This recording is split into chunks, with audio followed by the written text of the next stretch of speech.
Hola, antes de ver este video, por favor, les recomendamos ver la publicación, la última que hicimos respecto a la intersexualidad, para poder entender mejor estos temas que vamos a tratar. Y aquí tenemos a Cristian Robalino Cáceres. Él es el autor de esta investigación que le llevó desde el 2013 como una tesis de maestría de la Flaxo, y que gracias al apoyo de la Flaxo y del Lugar Sin Límites se convirtió en un libro en noviembre del 2018.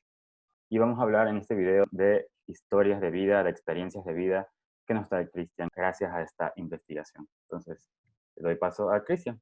Bueno, el tema surgió en sí por un cuestionamiento que tenía acerca de qué es el sexo y qué es el género. Se suponía que el género es lo socialmente construido sobre una base material que es el cuerpo, y el cuerpo era como una realidad incuestionable.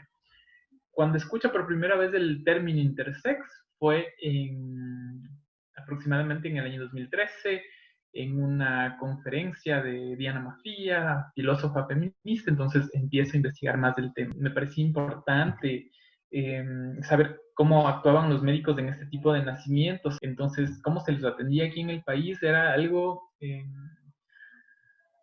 digámoslo así, muy normativo. No existía ningún reglamento, protocolo médico para la atención. Pues entonces, se asignaba sexos, o me atrevo a decir, si así siguen asignando sexos en los hospitales a bebés intersexuales, en ciertas ocasiones, incluso sin el consentimiento de los padres, sin exámenes previos de cariotipo. Incluso el Comité de la Tortura en el año 2015 dice que este es un acto de tortura. O sea, las intervenciones a bebés intersexuales sin su consentimiento es un acto de tortura. Por ejemplo, está el caso de Paola.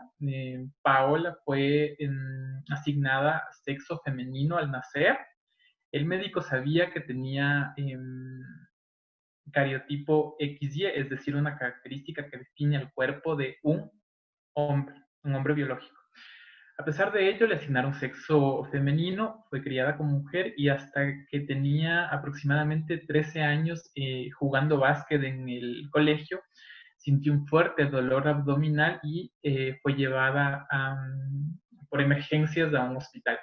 En el hospital pensaron que había sido una hernia, y bueno, el momento en que le están anestesiando para intervenirle, descubrieron que no era una hernia, sino eran dos testículos internos. En ese momento solamente le habían dicho a la mamá que literalmente así, su hijo es hombre, y le habían asignado mal de sexo. Entonces, los médicos tratantes en ese momento le habían sugerido que se identifique como hombre, que va a ser mucho más fácil para ella. Entonces, por supuesto, ella no quiso hacerlo porque ella ya se sentía identificada con ese género asignado al nacer. Y ahora tenemos el honor en Guayaquil contar con el testimonio de Axa, que nos va a hablar sobre cómo ha tenido que vivir su intersexualidad aquí en el país. Bueno, primero mi nombre es Axa Allen. Me gusta mucho usar ese nombre porque me representa como activista y representa una parte fundamental en mi vida.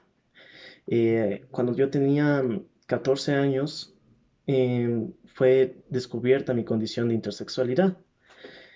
Al principio, el médico que me hizo el cariotipo me dijo que ya había mencionado antes que yo tenía órganos femeninos. Que yo tenía órganos femeninos. Mi cariotipo era de 46XX. No obstante, un médico decidió intervenir sin el consentimiento ni conocimiento de mi madre para cambiarme de sexo o aplicarme las correcciones que él creía que era debido. Eh, Eso fue el momento de que yo nací. A partir de los 14 años recibí atención de parte del Vaca Ortiz. Muchos médicos me intervinieron quirúrgicamente y psicológicamente. Fueron muy abiertos y muy receptibles a mi condición.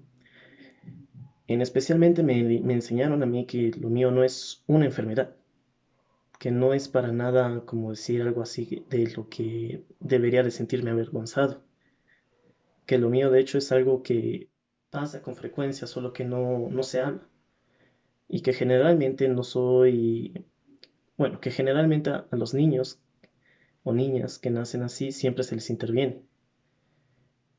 Y ellos suelen decidir cambiarse de rol más adelante porque sienten que algo no cuadra.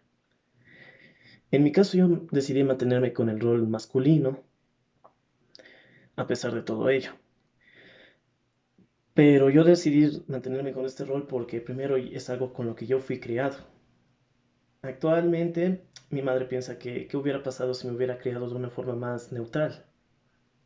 ¿Qué hubiera pasado conmigo si yo hubiera decidido ser una mujer? Pero bueno, en cuestión de quirófanos, a veces daba miedo entrar a una cirugía.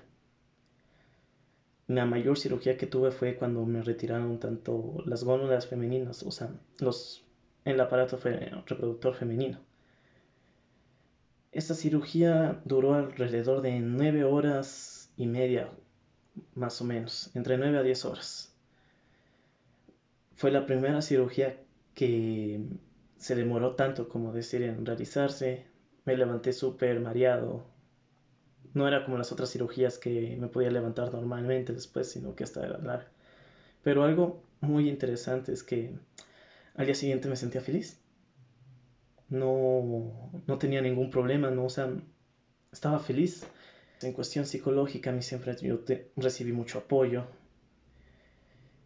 Y como ya mencioné antes, no, me dijeron que no es una enfermedad y eso también en parte me alegraba. Y me alegraba porque decía, no es una enfermedad, sino que es algo que me hace especial. De ahí es lo que decidí, años más tarde, yo decidí ser activista. Porque así como yo nací con esta condición, muchos niños creen que es una enfermedad y que son los únicos, que es algo horrible, que no merecen vivir, porque supuestamente va en contra de la naturaleza.